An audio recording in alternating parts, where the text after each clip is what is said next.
leather pants and vampire sex. They're words I never thought I'd ever say in a video.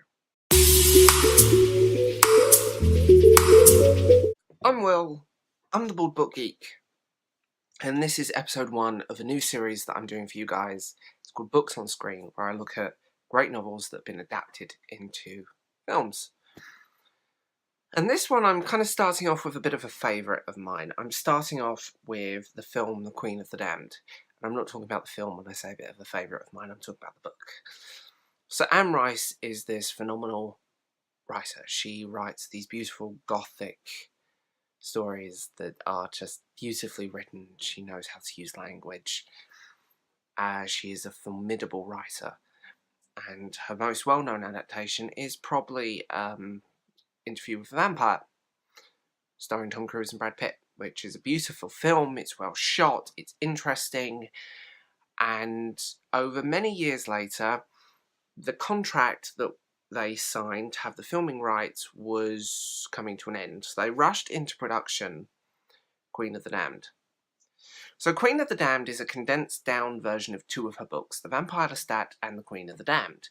The Vampire Lestat novel is this beautiful, introspective, gorgeous biography, and Queen of the Damned is this complex origin story that goes back to ancient Egypt. I don't know what they were smoking in that meeting, but what they developed out of it was like, oh, rock concert? Vampire sex? Okay. Oh, and a major case of the not gays, which is ridiculous in Anne Rice's universe. So, in terms of adaptation, they pretty much just gutted the books. They took the books apart, these beautiful books that are wordy and complicated and deep, and they made The Queen of the Damned. I was talking about this with a friend, and she actually quite likes the film, which shocked me. Partly because the film is terrible. It's cheap as well. The film looks cheap. It looks like television. It's paced like television. And in terms of adaptation, it's also cheap with that. So you have Stuart Townsend in the main role, and a former Doctor Who actor pops up in it, and you're like, oh, okay, this is weird. They merged some characters down, and to be honest, the film's a guilty pleasure for me, I will say. I do actually own it on Blu-ray. I actually enjoy watching it, but every time it's so bad, it's good kind of category. The only good thing about that film was Aaliyah, and it kills me to say this. If she hadn't have been in that film, that would have went straight to video. She died, and I think if she'd lived, it would have went straight to video. To be honest, it's laughable in terms of adaptation. Also, the acting is really dodgy. But this is where we fall into some weird territory. Whenever I've read those books and I thought of Lestat singing, in my head I pictured Jim Morrison. I pictured a 1980s version of The Doors, and what we got was nu metal. We got nu metal, which by the time this film had come out had faded. Nu metal as a genre was always very adolescent, it was very teenage, it was very weak. Nu metal, NU metal, was always laughed at. I remember being that kid and listening to Limp Bizkit. Can we just pretend that didn't happen in my life? God. I have taste now. I just can't imagine the stats screaming about being insecure and I have feelings. It just didn't work. By the time it also came out, nu metal, the fad had died. Nu metal was dead in the water. It was gone.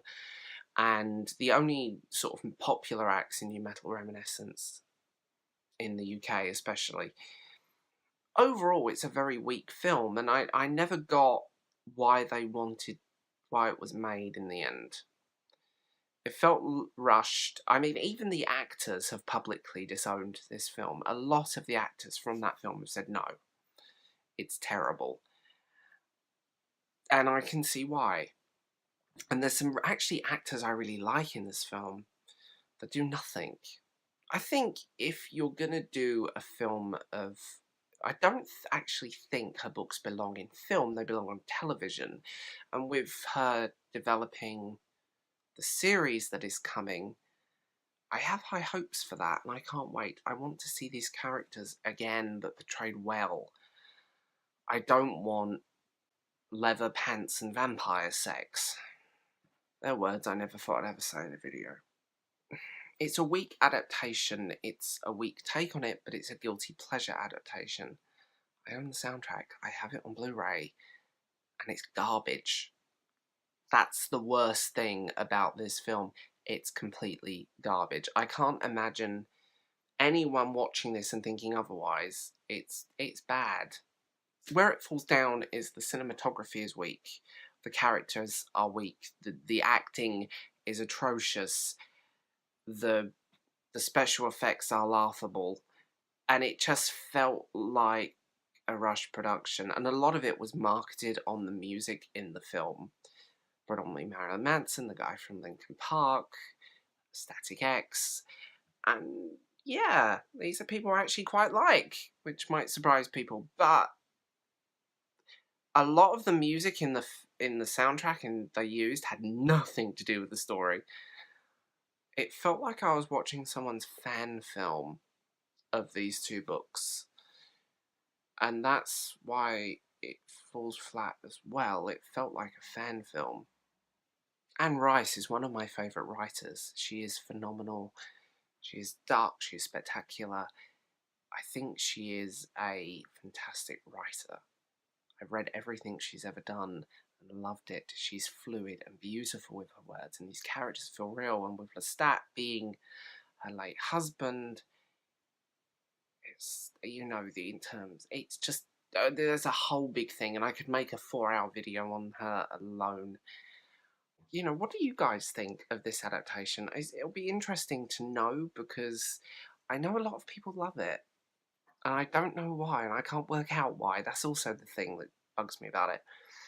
Also, this is going to be, I'm going to say this here now, please hit that like and subscribe button, because it's really useful on my channel right now, and all my links are in the doobly-doo, and I'll talk to you guys later. Bye.